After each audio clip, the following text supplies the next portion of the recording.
A new closed beta test for open-world dress-up game Infinity Nikki is now underway on PC and mobile. Ahead of this, IGN got to check out a whole new area of the sprawling Mirrorland map, playing through 2 fun new dungeons and a challenging boss battle, while also trying out useful new abilities that help Nikki and her faithful feline friend Momo navigate the rich open world.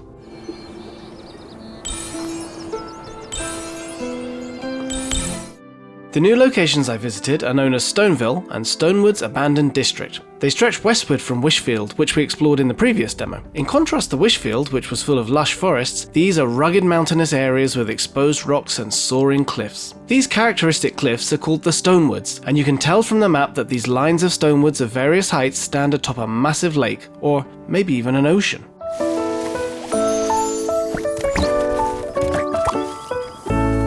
Fabric dyeing and weaving thrive in Stoneville, with bright lavender-like flowers covering the sides of the foothills there. Here and there I saw flower farmers who tend the materials used for dyeing busy in the fields, giving us a glimpse of life on Mirrorland as they carried out their work. We also saw new creatures for the first time in these areas. Take for example the Sky Monarch, a huge bird that rests in the middle of the Stonewoods. Brush it while wearing the appropriate miracle outfit, and the tamed bird will let Nikki ride on its back through the sky. Platforming is at the centre of the gameplay here. While it may look impossible to simply walk to the top of the Stonewoods, the area is dotted with mechanics that will help you platform there, such as large leaf trampolines all around, catapult seals that launch Nikki into the air, and more. You'll find it surprisingly easy to climb up high. Reach the summit, and next you'll be able to see yet another Stonewoods, just beyond heavy fog. Just like any good open world game, you may not have any idea at first how to get there, but you'll get to enjoy the time thinking about how you will. You'll find the new Floral Memory Miracle outfit useful in areas with locations like this one, as it lets Nikki glide gracefully through long distances in the sky.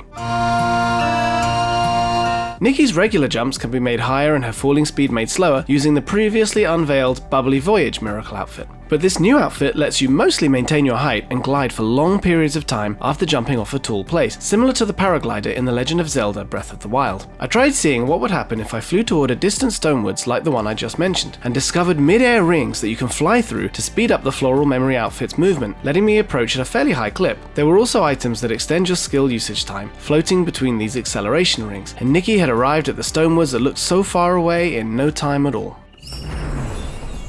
Platforming becomes even more important in the Stonewoods Abandoned District, given its extreme verticality. This is because with all the Stonewoods on the map, the flow of platforming up to a high spot, gliding down with your floral memory, then arriving in a new location becomes even more important. While we previously got to experience plenty of fun exploration, varied outfits, a full-featured photo mode and more in Wishfield, these new areas were even more of an expression of what makes Infinity Nikki so special as an open-world platformer.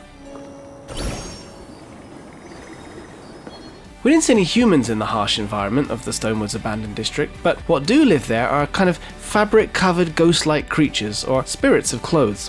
Their village has a little bit of a Halloween vibe, a not scary but spooky theme that's brought to the forefront in the area's new dungeon. Theo, I never expected him to send a human. You're just in time. Step into the dungeon and you're greeted by a train stuffed full of cargo. Halloween ghosts made from large sheets sit in between the goods. But once the train begins to move, the seemingly lifeless ghosts leap into action and try to capture Nikki. It's the kind of common situation you see in movies, where Nikki needs to dash and jump to run from the ghosts while proceeding to the locomotive at the front in order to stop the runaway train.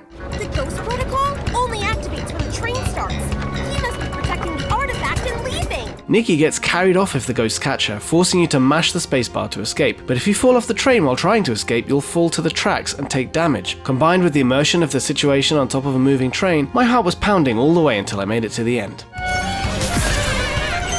Another dungeon saw Nikki and Momo exploring underground caves, connected with wooden transport carts on rails, with platforming elements broken up by thrilling roller coaster-like sections. The boss battle pits Nikki against a giant feathered bird monster in the center of a village in the Stonewoods Abandoned District. It wears heavy chains and has a large purple jewel buried in the crown on top of its head. Its fluffy appearance, shining gems, and slightly frightening look are both unique and the exact kind of boss you'd expect from Infinity Nikki. To defeat it, you'll need to jump up the step-like platforms it creates in order to reach the top of its head, jump into the air, and pull off a ground pound in order to deal direct damage to the jewel. It takes 3 successful slams to defeat the boss, but that's easier said than done. The boss's attack patterns change after each successful attack to keep the player on their toes, shooting beams out of the platforms or summoning crowds of low-level monsters. I only managed to beat it after a number of tries. Through adorable visuals, thoughtfully designed stages for exploration, and solid action, the new areas we got to try out gave us a glimpse of the variety Infinity Nikki has to offer. Thank you. Who are you? For more on all the latest games, keep it locked on IGN.